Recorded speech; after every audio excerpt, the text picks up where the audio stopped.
नमस्कार, मी सामाजिक कार्यकर्ता तातेराव भुजंग व माझ्यासोबत माझे मित्र सामाजिक कार्यकर्ते अमृत भाऊ चौगुले.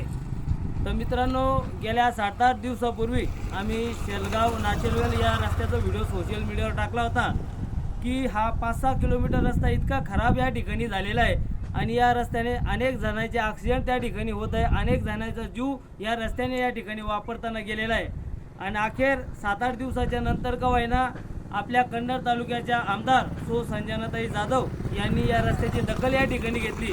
त्यानंतर आपल्या चिंचोली नाचेलवेल सर्कलचे नवनिर्वाचित जिल्हा परिषद सदस्य रावसाहेब पवार यांच्या कानावरही या 7-8 किलोमीटर रस्त्याची अडचण आम्ही त्यांच्या कानावर टाकले असता अखेर त्यांनी बांधकाम विभागाला फोन लावून त्यांच्यासोबत चर्चा करून आज या नाचेलवेल शेलगाव रस्त्यावर खडी टाकण्याचं काम या ठिकाणी चालू झालेलं आहे. तर ज्यांनी या रस्त्याचा कॉन्ट्रॅक्ट डागडुजीसाठी या ठिकाणी घेतलेला आहे, मी त्यांना विनंती करणार आहे की या रस्त्याची चांगल्या प्रकारे डागडुजी या ठिकाणी करण्यात यावी. कारण बरेच जण नुसते बिल काढण्याचा प्रयत्न त्या ठिकाणी करतात आणि कुठेतरी शासनाला फसवण्याचं काम त्यांच्या माध्यमातून या ठिकाणी होतं. पण ज्यांनी या रस्त्याचा कॉन्ट्रॅक्ट या ठिकाणी घेतलेला आहे, मी त्यांना विनंती करणार आहे की आपण या रस्त्याची चांगली डागडुजी या ठिकाणी करावी, जेणेकरून हा रस्ता 2-4 वर्ष नवीन रस्ता जोपर्यंत मंजूर होत नाही तोपर्यंत हा रस्ता त्या ठिकाणी खराब झाला नाही पाहिजे. तर मित्रांनो, आज अखेर अनेक रस्त्याविषयी आम्ही सोशल मीडियावर व्हिडिओ त्या ठिकाणी टाकत असतो आणि कुठेतरी आज आमच्या ज्याही आंदोलन असो, उपोषण असो, आम्ही रस्त्यासाठी करत असताना त्या ठिकाणी बरेपैकी यश आम्हाला त्या ठिकाणी येते. तर मित्रांनो, सामाजिक कार्य करत असताना अनेक लोक आम्हाला बदनाम करण्याचा प्रयत्न त्या ठिकाणी करतात की तुम्ही रस्त्याची अडचणी मांडून त्या ठिकाणी 2 पैसे कमवण्याचं माध्यम त्या ठिकाणी तयार करतात. 2 पैसे कोणाकडून तरी तुम्ही घेण्यासाठी रस्त्याचे व्हिडिओ त्या ठिकाणी टाकतात.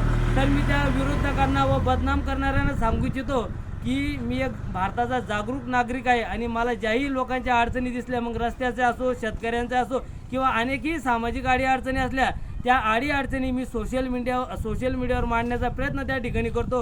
कागदोपत्री त्याचा व्यवहार त्या ठिकाणी करतो आणि ज्याही अडचण आहे त्या अडचणी दूर करण्याचा प्रयत्न या ठिकाणी करतो. अशीच अडचण बऱ्याच दिवसापासून या शेलगाव नाचेलवेल रस्त्याची होती आणि ही अडचण सोशल मीडियावर त्या ठिकाणी मांडली असता किंवा आम्ही बांधकाम विभागाला किंवा जिल्हा परिषद सदस्य किंवा आमदार ताई यांना संपर्क साधून अखेर या रस्त्याची डागडुजी या ठिकाणी चालू केलेली आहे. तर मी त्या विरोधकांना या ठिकाणी सांगू इच्छितो की आपण आम्हाला थांबवण्यासाठी किती आमची बदनामी त्या ठिकाणी केली की हे पैशासाठी त्या ठिकाणी रस्त्याचे कामाचे व्हिडिओ त्या ठिकाणी टाकतात. जर पैसे कमवायचं माध्यम कधी असतं तर आम्ही त्यांची सरकारची किंवा कॉन्ट्रॅक्टदाराची पोल खोल त्या ठिकाणी केली नसते, आम्ही ते व्हिडिओ त्या ठिकाणी सोशल मीडियावर टाकले नसते. पण ज्या ठिकाणी अडचण असते ती अडचण मांडण्याचं काम आम्ही या ठिकाणी आमच्या सोशल मीडियाच्या माध्यमातून शासनासमोर, जनतेसमोर मांडण्याचा प्रयत्न करतो आणि आमच्या आंदोलनाला, आमच्या उपोषणाला, आमच्या पाठलाग करताना आम्हाला वारंवार त्या ठिकाणी यश येते आणि तेव्हाच काही मग आपला साखरवेल चिंचोली लिंबाजीचा रस्ता असतो